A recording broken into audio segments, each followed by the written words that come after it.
भारत ने रक्षा सौदों का इस्तेमाल कूटनीतिक उद्देश्यों के लिए किया है, लेकिन अब वह उसका विस्तार करके एक नई नीति तैयार कर चुका है, जिसमें चीन और पाकिस्तान के दुश्मन देशों को स्वदेशी हथियार बेचकर भारत ने इसी नीति के तहत जहां पश्चिमी देशों से संबंध बढ़ाने के लिए अरबों की खरीद की है, वहीं छोटे देशों का समर्थन पाने के लिए हथियारों की पेशकश कर दी है। मोदी की यह कूटनीति बेहद सफल साबित हुई है। साथ ही हथियारों के अंतर्राष्ट्रीय बाजार में भारत की धमक भी बढ़ने वाली है। कुछ दिनों पहले यह खबर सुर्खियों में आई कि भारतीय रक्षा एजेंसियां, खासतौर पर डीआरडीओ यानी defence research and development organisation, देश को हथियारों के निर्यातक देशों की श्रेणी में ऊपर लाने की कोशिश में है। और इसी के तहत यह घोषणा भी हुई कि भारत जल्दी ही दुनिया के कई देशों को ब्रह्मोस मिसाइल निर्यात करेगा। इस लिस्ट में वियतनाम, फिलीपींस और इंडोनेशिया, दक्षिण पूर्व एशिया के 3 देशों के नाम हैं। अन्य देशों में सऊदी अरब, संयुक्त अरब अमीरात, दक्षिण अफ्रीका के नाम प्रमुख हैं। जब भी यह कोशिश सफल होती है, इसे भारत की एक्ट ईस्ट नीति के लिए बड़ी सफलता माना जाएगा। सूत्रों की माने तो रूस के साथ मिलकर बनाई ब्रह्मोस सुपरसोनिक मिसाइलों को फिलीपींस को बेचने की सहमति रूस ने दे दी है और भारतीय कैबिनेट की सुरक्षा संबंधी कमेटी भी इस पर अपनी मोहर लगाने की प्रक्रिया में है। ध्वनि की रफ्तार से 3 गुना तेज, मैक 3 की गति से चलने वाली और 290 किलोमीटर की रेंज वाली ब्रह्मोस मिसाइलें भारत रूस सैन्य सहयोग के अच्छे दिनों का नमूना है। दोनों देशों के बीच इसे मिलकर बनाने पर 1998 में सहमति हुई थी। ब्रह्मपुत्र और मस्कवा नदियों के नामों से मिलकर बने ब्रह्मास को रूसी आंखों मिसाइलों का परिमार्जित और बेहतर रूप माना जाता है। जमीन, आकाश और समुद्र स्थित किसी लॉन्च उपकरण से छोड़े जा सकने वाले ब्रह्मोस की खूबी यह है कि यह अपनी तरह का अकेला क्रूज मिसाइल है। इसके तीनों वर्जन भारत की तीनों सेनाओं के उपयोग के लायक हैं। अगर ब्रह्मोस को कमर्शियल स्तर पर बनाने और बेचने पर अमल हो तो भारत दुनिया का सबसे बड़ा हथियार विक्रेता देश बन सकता है। ब्रह्मोस के साथ ही आकाश मिसाइलों को भी बेचने पर विचार हो रहा है। आकाश मिसाइलें 25 किलोमीटर की सीमा में आने वाले दुश्मन के किसी विमान या ड्रोन को नष्ट कर सकती है। सीमा के आसपास के क्षेत्र में इसकी खासी उपयोगिता है।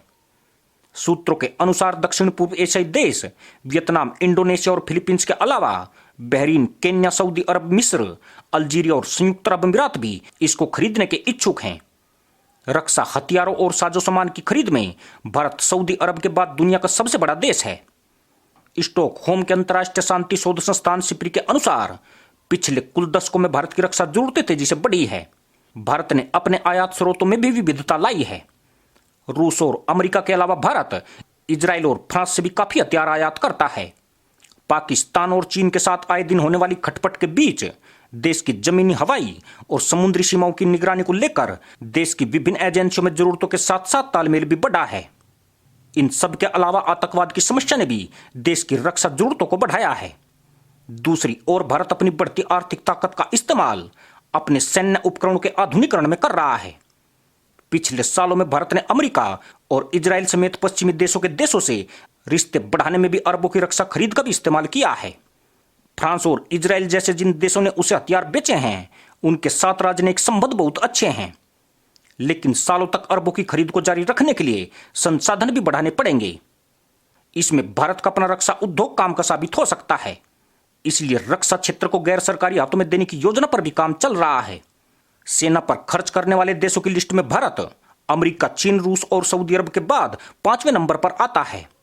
2020 में भारत का रक्षा बजट 4,710 अरब रुपए था, जिसे 2021 में बढ़ाकर 4,780 अरब रुपए कर दिया गया है, जिसमें 1,300 अरब का खर्च सैन्य साजो सामान की खरीद और रखरखाव के लिए है। भारत जैसे विकासशील देश के लिए, जिसकी जनता की विकास और संसाधन संबंधी जरूरतें ज्यादा हैं, यह एक बड़ा कदम माना जा रहा है। सीमित बजट और अमेरिका या चीन जैसे देशों के मुकाबले छोटी अर्थव्यवस्था होने के नाते आने वाले सालों में अर्थव्यवस्था के कुछ सेक्टरों में देश को मन मारकर भी चलना होगा। प्राथमिकताएं बदलने की जरूरत रक्षा बजट में हुई बढ़ोतरी पर भी चीनी मीडिया चुटकी लेने से बाज नहीं आया है। ग्लोबल टाइम्स की भारत रक्षा बजट को लेकर छपी टिप्पणी का अगर हिंदी में भावार्थ निकाला जाए तो यह कुछ कुछ ऊंट के मुंह में जीरा वाली कहावत जैसा ही होगा। गौरतलब है कि चीन का 2020 का रक्षा बजट 12,500 अरब रुपए से भी ज्यादा का था, जो भारत के बजट से 3 गुना ज्यादा है।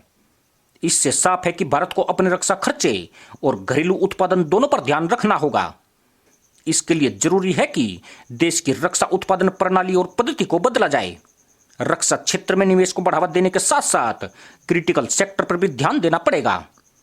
पिछले कुछ सालों में कोशिशें तो तमाम हुई और इस कवायद में भारत आज रक्षा उपकरण और हथियार बेचने वाले देशों की कतार में 23वें पायदान पर भी आ खड़ा हुआ है। लेकिन करोड़ों डॉलर खपाने के बाद भी अब तक कुछ खास हासिल नहीं हुआ है।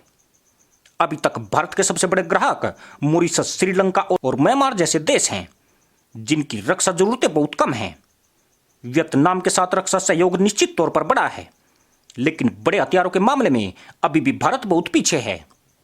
इसी के साथ अनुमति दोस्तों, जय हिंद।